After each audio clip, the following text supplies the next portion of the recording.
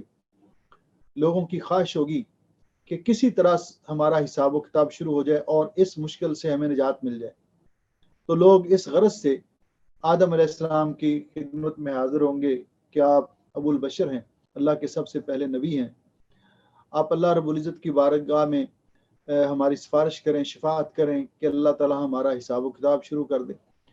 تو آدم علیہ السلام معذرت کر لیں گے، پھر نوح علیہ السلام، پھر حضرت ابراہیم علیہ السلام، پھر موسیٰ علیہ السلام، حتیٰ کہ عیسیٰ علیہ السلام کے پاس لوگ آئیں گے تو وہ بھی معذرت کر لیں گے، اور پھر وہ لوگوں کو رہنمائی کریں گے کہ ذهبوا الی محمد، کہ محمد صلی اللہ علیہ وسلم کے پاس جاؤ، وہ شفاعت کریں گے.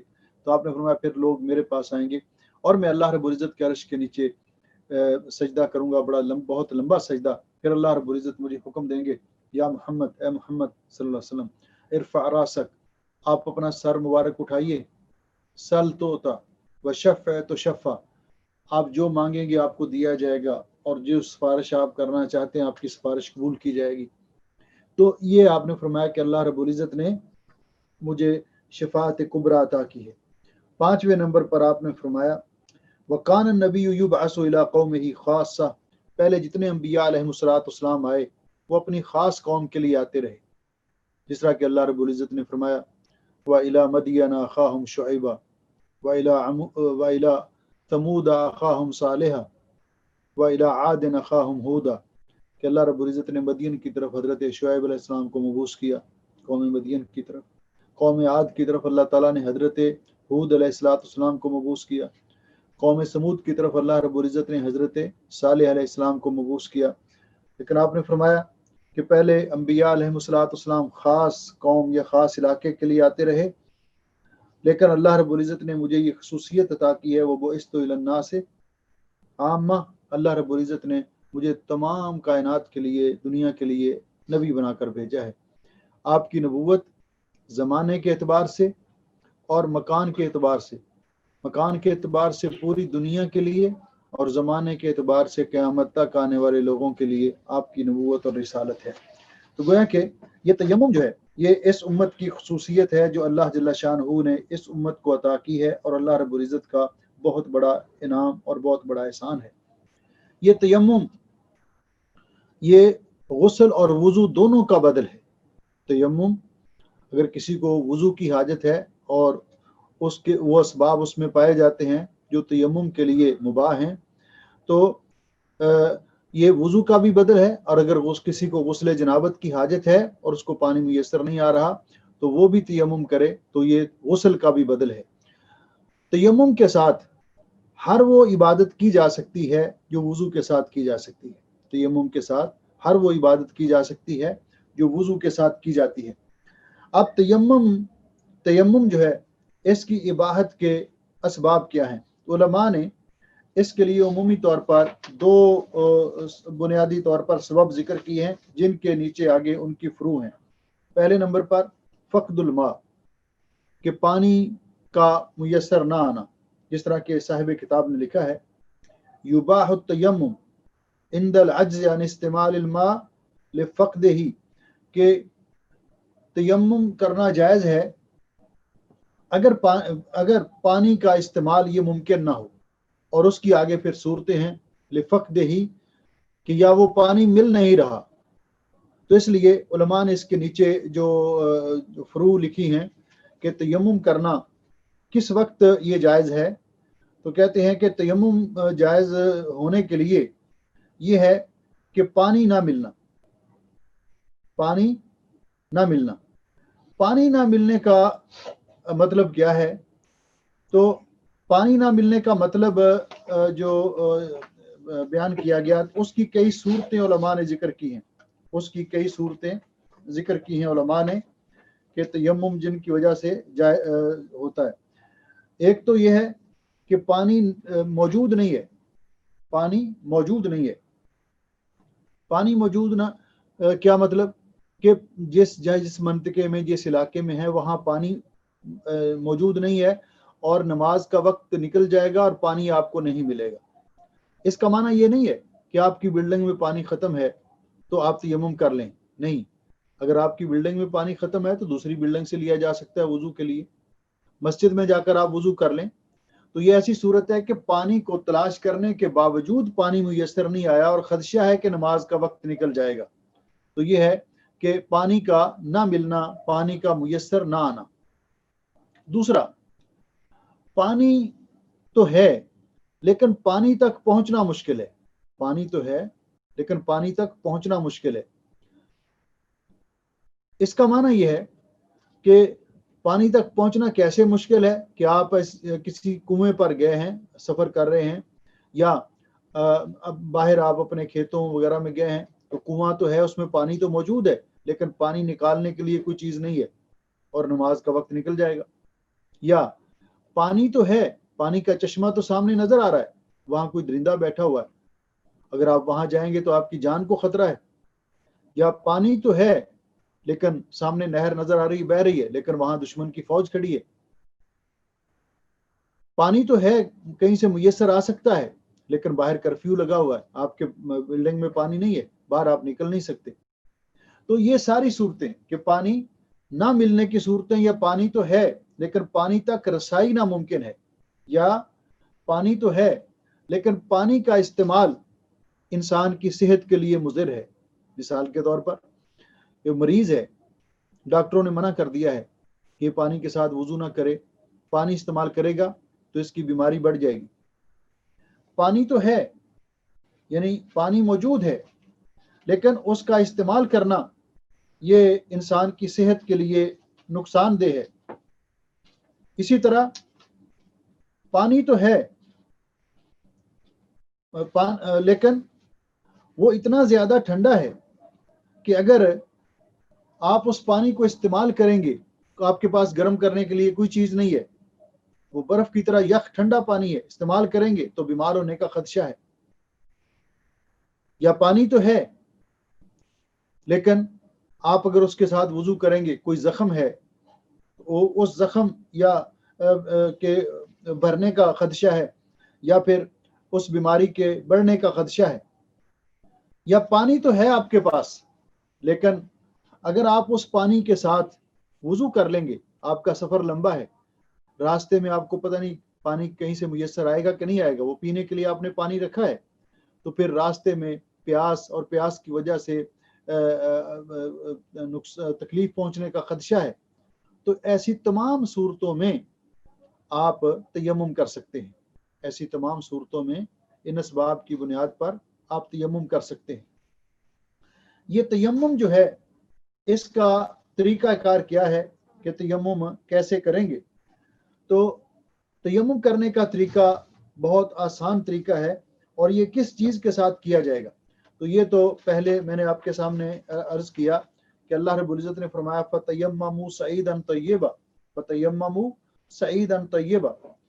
یہ سعید کہتے ہیں مٹی کو، اور مٹی کے اوپر جو مٹی کی سطح کے اوپر جو غبار ہوتا ہے یا نرم حصہ ہوتا ہے اس کو کہتے ہیں سعید.